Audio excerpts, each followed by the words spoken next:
Вот такая война у нас сегодня с самого утра. Трудовские наблюдают. И стали бить так, что перелетает нас и падает туда дальше, вглубь района. Вот сейчас со свистом надо мной пролетает и туда дальше.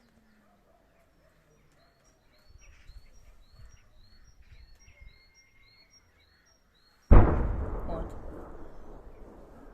Легло. С Мар'їнки бьют.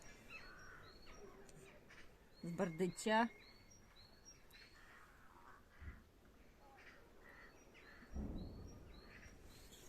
Он, а падает аж черти где.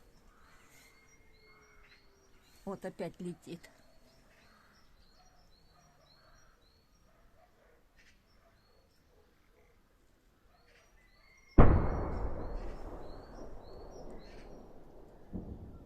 О, лягло. Слышно. Ну, выстрел нам сильнее слышно, потому что нам тут до Мар'їнки, до Бердича. А падает где-то дальше, аж перелетает нас и аж туда.